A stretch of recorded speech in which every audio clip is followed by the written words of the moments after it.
सत श्री अकाल दोस्तों, तुसीं वेख रहे हो डोर स्टैप एजुकेशन पॉइंट। उम्मीद करदा तुसीं सारे वधिया होवोगे। सो दोस्तों, अज दी अपनी जिहड़ी वीडियो है ये वीडियो नंबर 4 है, जिथे आपां पंजाबी पैडागोजी के कुछ प्रश्नों को डिस्कस करांगे जिहड़े कि तुहाडे एग्जाम पॉइंट ऑफ व्यू तो बहुत ही ज़्यादा इंपॉर्टेंट जिहड़ी क्लास है जी होने वाली है। सो दोस्तों, सारे नालों पहला मैं ये गल दस देवां कि जिहड़ी आपां ये वीडियो बना रहे हैं ये तुहाडे सीटेट का जिहड़ा पेपर है दिसंबर 2021 दे विच जिहड़ा पेपर होना है उन्होंने ध्यान दे विच रखते हुए ही इस वीडियो को बना रहे हैं। तो दोस्तों, ये जिहड़ा तुहाडा पेपर होएगा language 1, language 2, paper 1 and paper 2, इन्हां चारां लई बहुत ही ज़्यादा जिहड़ी ये वीडियो है इंपॉर्टेंट है। सो दोस्तों, सारे नालों पहला तो मैं माफ़ी चाहुंदा क्योंकि ये जिहड़ी वीडियो है तुहानूं काफ़ी लेट प्रोवाइड करवा रहा, क्योंकि मैं अज 8:30 बजे जिहड़ी वीडियो है मैं रिकॉर्ड कर रहा, क्योंकि अज सारा दिन ही साडे मतलब जिथे भी मेरी पोस्टिंग हुई आ जिथे मैं जॉब करदा सो इत्थे लाइट है नहीं सी। सो ये करके जिहड़ी मेरी ये वीडियो है मैं काफ़ी लेट रिकॉर्ड कर रहा।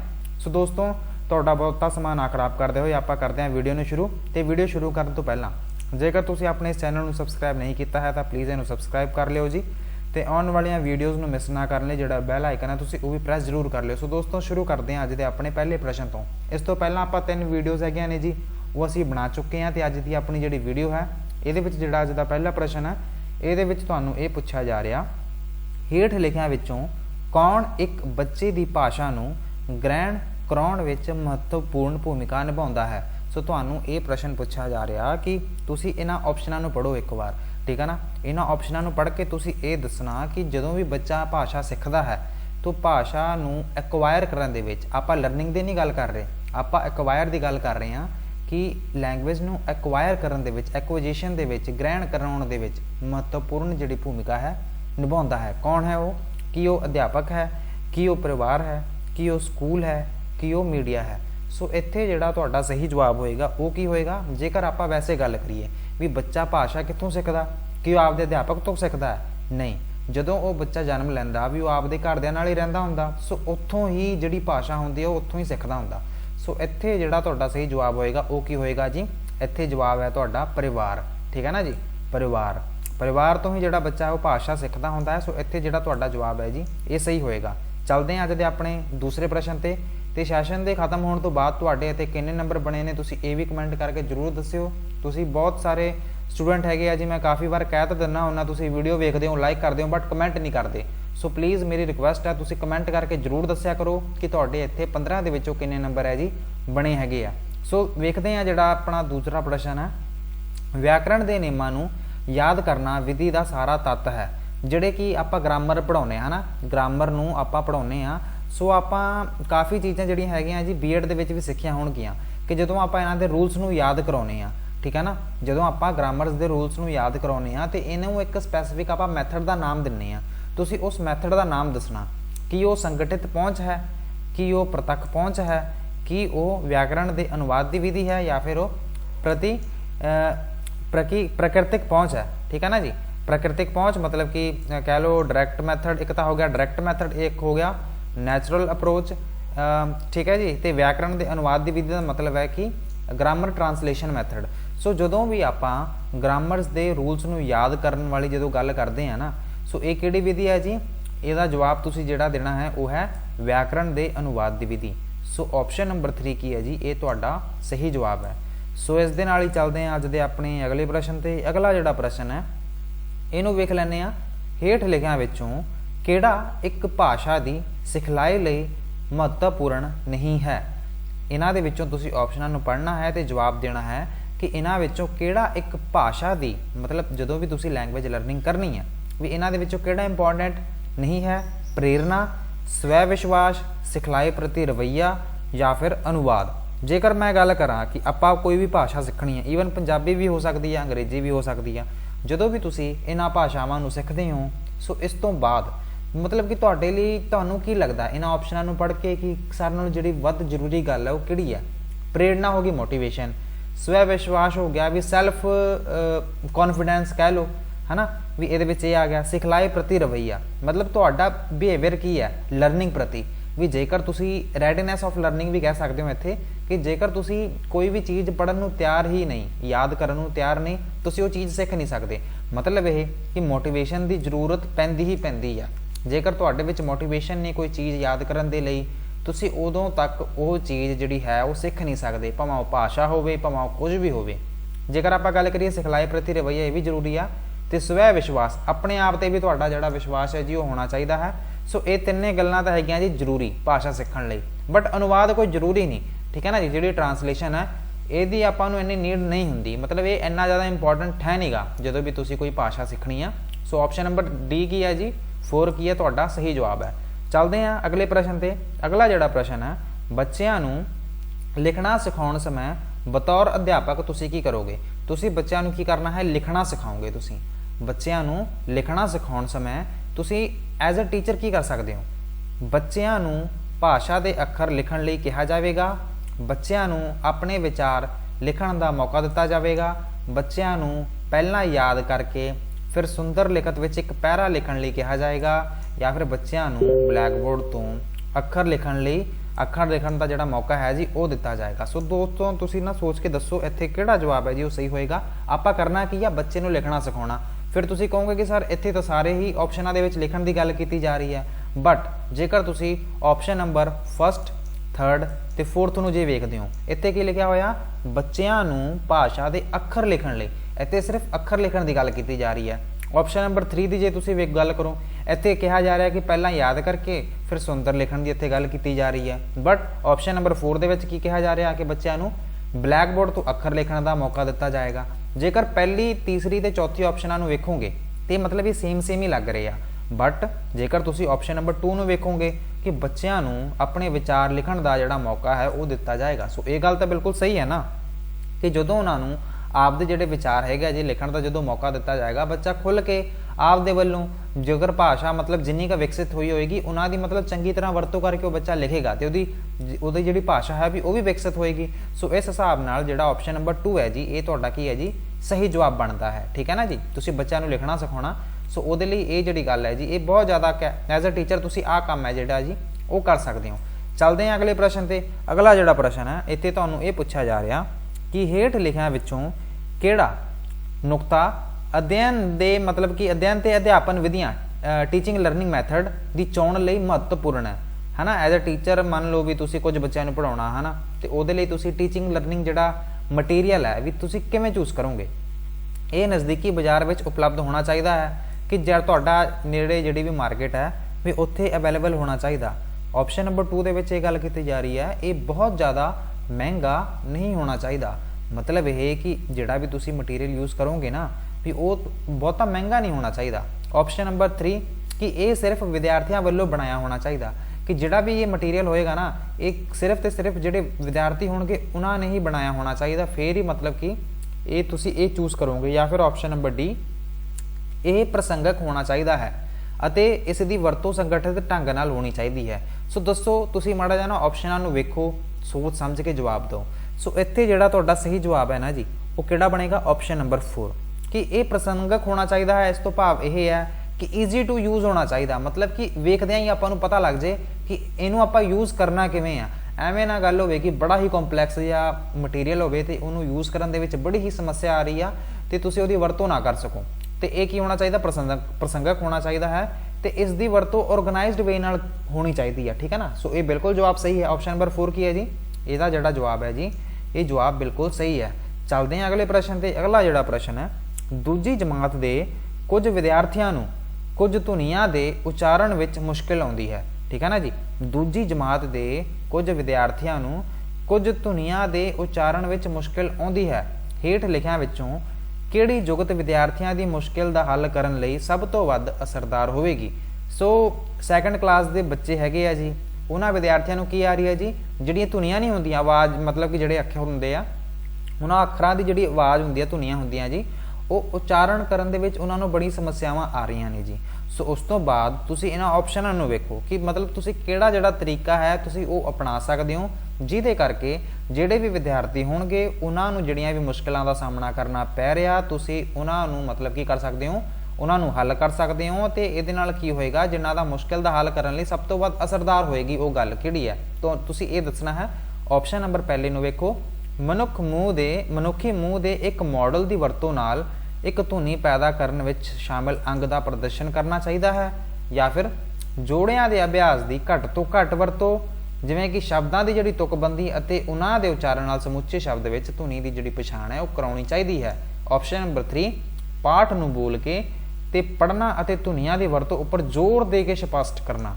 ਜਾਂ ਫਿਰ ਆਪਸ਼ਨ ਨੰਬਰ ਡੀ ਉਹਨਾਂ ਨੂੰ ਡਰਿਲ ਤੇ ਅਭਿਆਸ ਕਾਰਜ ਦੇਣਾ ਤਾਂ ਜੋ ਉਹ ਇਹ ਦੁਹਰਾ ਕੇ ਮੁਸ਼ਕਿਲ ਉੱਪਰ ਕਾਬੂ ਪਾ ਸਕਣ।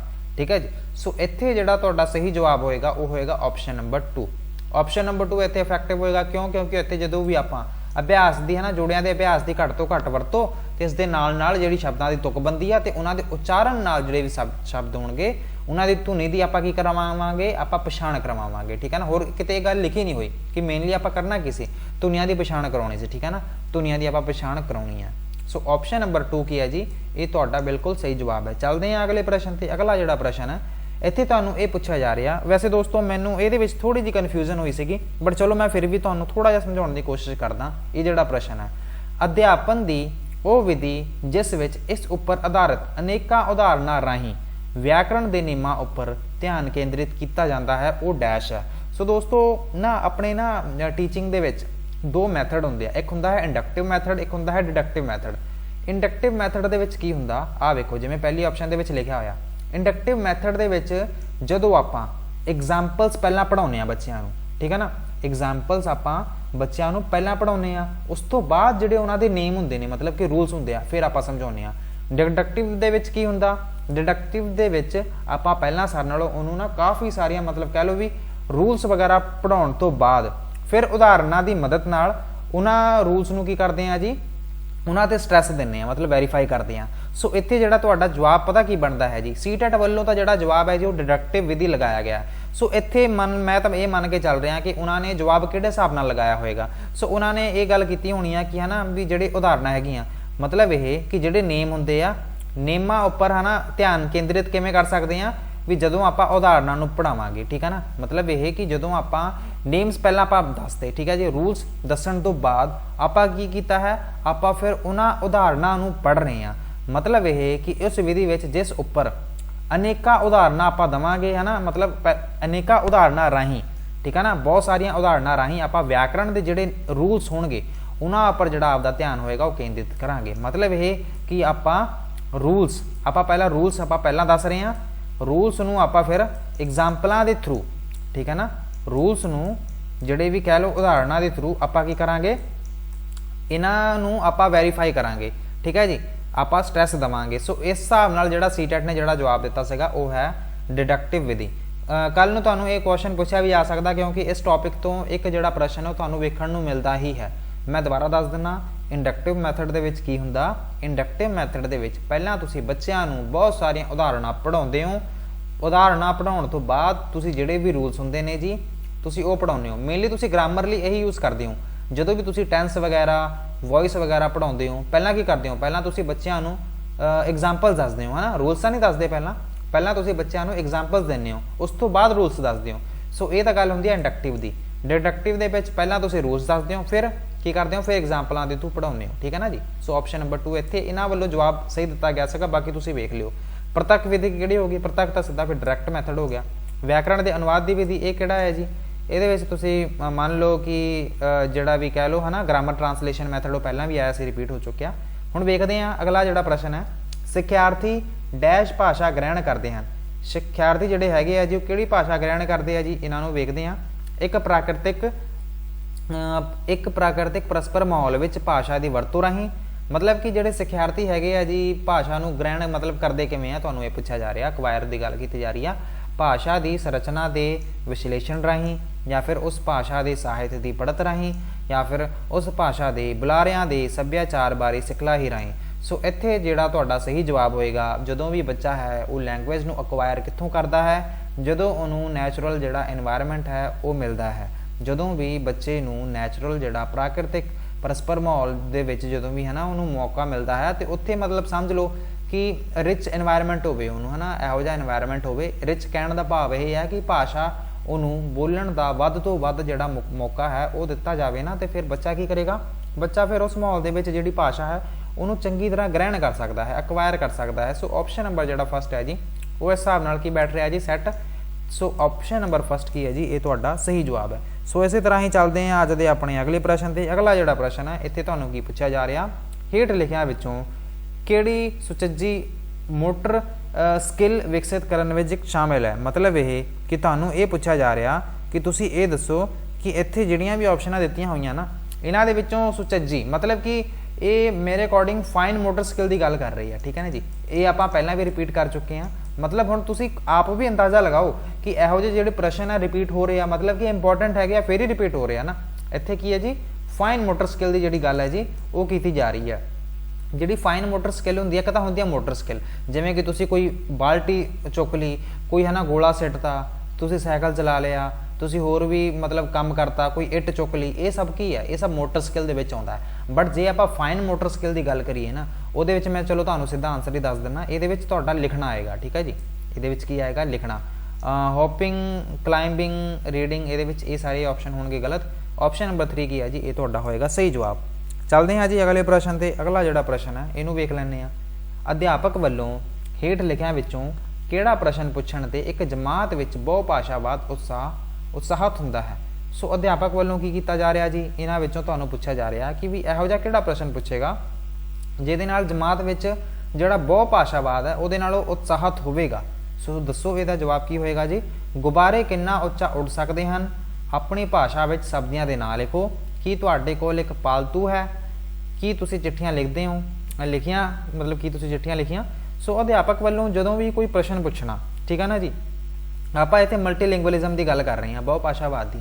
ਸੋ ਬਹੁਭਾਸ਼ਾਵਾਦ ਫੇਰ ਹੀ ਉਤਸ਼ਾਹਤ ਹੋ ਸਕਦਾ ਜਦੋਂ ਤੁਸੀਂ ਬੱਚੇ ਨੂੰ ਕਹੋਗੇ ਕਿ ਬਈ ਤੂੰ ਆਪਦੀ ਲੈਂਗੁਏਜ ਦੇ ਵਿੱਚ ਕੋਈ ਗਾਣਾ ਸੁਣਾ ਦੇ, ਕੋਈ ਕਵਿਤਾ ਸੁਣਾ ਦੇ, ਹੈ ਨਾ, ਕੋਈ ਹੋਰ ਮਤਲਬ ਕਿ ਸਬਜ਼ੀਆਂ ਦੇ ਨਾਮ ਚੱਲ ਲਿਖ ਦੇ, ਹੈ ਨਾ। तो ये की होएगा, बच्चे को लगूगा कि हाँ यार मतलब मेरी भाषा की गल की जा रही है। सो मतलब वो काम जोड़ा भी उन्होंने दिता जाएगा वो चंगी तरह करेगा। सो ऑप्शन नंबर 2 की है जी, ये तुहाडा हो जाएगा सही जवाब। सो इस तरह ही चलते हैं, ये तुसीं लगा लिओ टिक। सो इस नाल ही चलते हैं अज दे आपां नैक्सट प्रश्न ते। नैक्सट प्रश्न वेख लैंदे आ। छोटियां जमातां विच तुकबंदियां दी वरतों करनी चाहिदी है क्योंकि ओह तुकबंदियां दी आपां नूं वरतों क्यों करनी चाहिदी है, तुहानूं ये पुछया जा रहा है इत्थे। सिख्यार्थियों को लक्षित भाषा बोलने के मौके प्रदान करदियां हन तां करनी चाहिए है, या फिर सिख्यार्थियों को एक अनुशासन में रखदियां हन तां करनी चाहिए है, या फिर सिख्यार्थियों को जिहड़ी लक्षित भाषा की व्याकरण को सीखण विच सहाई हुंदियां हन तां करनी चाहिए है, या फिर सिख्यार्थियों लई मुश्किल शब्दों को स्पष्ट करन अते फिर वाक बनतड़ विच सहाई हुंदियां हन तां करके आपां तुकबंदियां दी जिहड़ी वरतों है वो आपां करदे हां। सो दोस्तों तुसीं माड़ा जिहा सोच के दसो भी इत्थे जिहड़ा जवाब है वो किहड़ा जवाब है जी, वो सही हो सकता है। सो वेखते हैं। सो तुकबंदियां वैसे हुंदियां की है, राइमिंग स्कीम की गल करते हैं आपां, राइमिंग स्कीम की। सो इहदा जिहड़ा जवाब फस्ट है ना वो तुहाडा जवाब सही है कि सिख्यार्थियों को जिहड़ी लक्षित जिहड़ी भाषा हुंदी है वो की है जी, टारगेट जिहड़ी लैंगुएज है वो भाषा बोलण दे जिहड़े मौके है जो प्रदान करदी हन। सो ऑप्शन नंबर फस्ट की है जी, ये तुहाडा सही जवाब है। इस दे नाल ही चलते हैं अज दे अपने अगले प्रश्न ते। एक अध्यापक जमात विच एक सुनन अभ्यास कराउण दा फैसला करता है। सिख्यार्थियों तो सुनन लई वो कुछ बुद्धि मंथन अभ्यास या कारज की योजना बनाता है, कुछ पड़तालियां प्रश्नों नाल रुचि पैदा करके चर्चा करता है। ये तैयारियां डैश लई हैं। सो एक अध्यापक है जी, वो जमात में एक सुनन अभ्यास कराना चाहता है, ठीक है ना जी, सुनन अध्यापक लिसनिंग स्किल की गल की जा रही है मेनली भी वो कराना चाहता है। सो वो कराने तो पहला वो की करता जी, वो कुछ ना होर भी एक्सरसाइजा कराता ये करने तो पहला, जिमें कि उन्हें कोई योजना बना ली, प्लैनिंग बना ली। सो कुछ प्रश्न से वो पुछ के उन्होंने नाल की कर रहा भी रुचि पैदा करने की कोशिश कर रहा, चर्चा कर रहा। सो ये जिहड़ियां तैयारियां कर रहा वो क्यों कर रहा, सुनन तो पहलां दे अभ्यास की तैयारी कर रहा, सुनन समय के अभ्यास की तैयारी कर रहा, सुनन उपरंत के अभ्यास की तैयारी कर रहा, या फिर सुनन अभ्यासां नूं जारी रखण। सो इत्थे जिहड़ा तुहाडा सही जवाब होएगा, मैं सीधा तुहानूं जवाब ही दूंगा। इत्थे जिहड़ा सही जवाब है वो है ऑप्शन नंबर फस्ट कि सुनन तो पहलां दे अभ्यास की जिहड़ी गल है जी वो इत्थे कीती जा रही है। सो जिहड़ा अध्यापक है, क्योंकि हजे इत्थे गल की जा रही है, लिसनिंग स्किल की गल की जा रही है, लिसनिंग स्किल तो पहला ये काम जिहड़ा कीता है वो कीता जा रहा है। सो उहदे करके आपां कह सकते हैं सुनन तो पहलां दे अभ्यास की जिहड़ी गल है जी वो कीती जा रही है। सो ऑप्शन नंबर फस्ट की है जी, ये तुहाडा सही जवाब है। चलते हैं अगले प्रश्न ते। अगला जिहड़ा प्रश्न है, हेठ लिखियां विचों किहड़ा भाषा की जमात विच तस्वीरां पोस्टरां की वरतों बारे ठीक नहीं है। तस्वीरां पोस्टरां की जिहड़ी गल है जी वो कीती जा रही है। हुण आपां कथन पढ़ते हैं, थल्ले लिखे की होए आ। सो उन्हां दे आधार ते जिहड़ा सही जवाब है वो देण दी कोशिश करते हैं। सो पहला जिहड़ा कथन है ये बच्चों नूं तस्वीरां वल ध्यान देण दा एक मौका दिंदी है।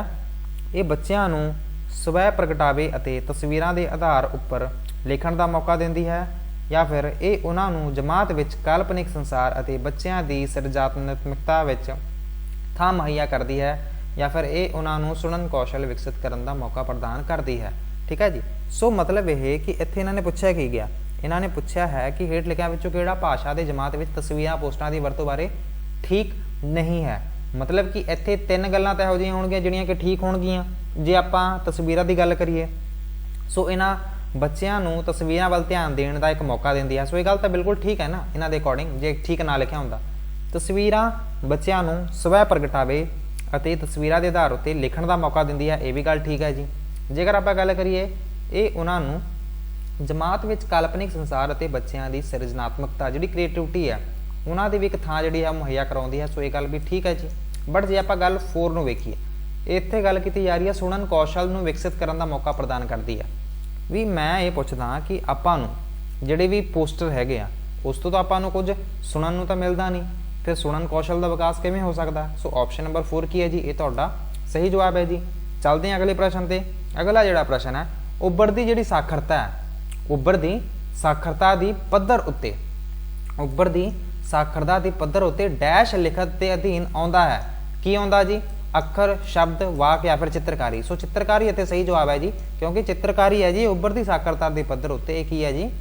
ਚਿੱਤਰਕਾਰੀ ਲਿਖਤ ਦੇ ਅਧੀਨ ਆਉਂਦਾ ਹੈ। ਠੀਕ ਹੈ ਨਾ ਜੀ। ਸੋ option number D is the right answer. ਇਹ ਆਪਣਾ ਅੱਜ ਦਾ ਲਾਸਟ ਪ੍ਰਸ਼ਨ ਹੈ ਜੀ। ਅੱਜ ਆਪਣਾ ਸੈਸ਼ਨ ਛੇਤੀ ਹੀ ਖਤਮ ਹੋ ਗਿਆ। ਠੀਕ ਹੈ ਜੀ। ਸੋ ਹੇਠ ਲਿਖਿਆਂ ਵਿੱਚੋਂ ਕਿਹੜਾ ਸਿਖਿਆਰਥੀਆਂ ਦੀ ਭਾਸ਼ਾ ਦੀ ਵਰਤੋਂ ਦਾ ਮੁਲਾਂਕਣ ਕਰਨ ਵਿੱਚ ਬਹੁਤ ਮਹੱਤਵਪੂਰਨ ਹੈ? ਹੇਠ ਲਿਖਿਆਂ ਵਿੱਚੋਂ ਕਿਹੜਾ ਸਿਖਿਆਰਥੀਆਂ ਦੀ ਭਾਸ਼ਾ ਦੀ ਵਰਤੋਂ ਦਾ ਮੁਲਾਂਕਣ ਕਰਨ ਵਿੱਚ ਸਭ ਤੋਂ ਬਹੁਤ ਮਹੱਤਵਪੂਰਨ ਹੈ? ਸੋ ਇੱਥੇ ਗੱਲ ਕਿਹਦੀ ਕੀਤੀ ਜਾ ਰਹੀ ਆ? ਸਿਖਿਆਰਥੀ ਕੌਣ ਹੁੰਦੇ ਆ ਜੀ? ਲਰਨਰਸ।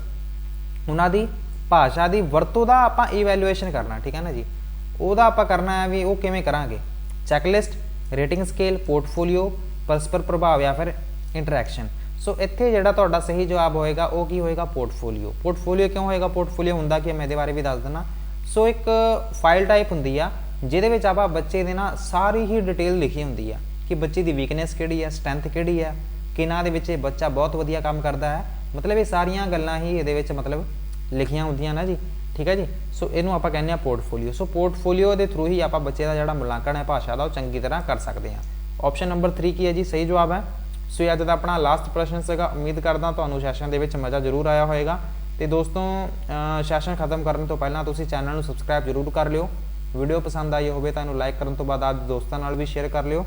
ਤੇ ਕੋਈ ਹੋਰ ਫੀਡਬੈਕ ਹੋਵੇ ਤੁਸੀਂ ਕਮੈਂਟ ਕਰਕੇ ਵੀ ਦੱਸ ਸਕਦੇ ਹੋ। ਸੋ ਅੱਜ ਦੇ ਲਈ ਇੰਨਾ ਹੀ। Thank you so much for watching. God bless you all.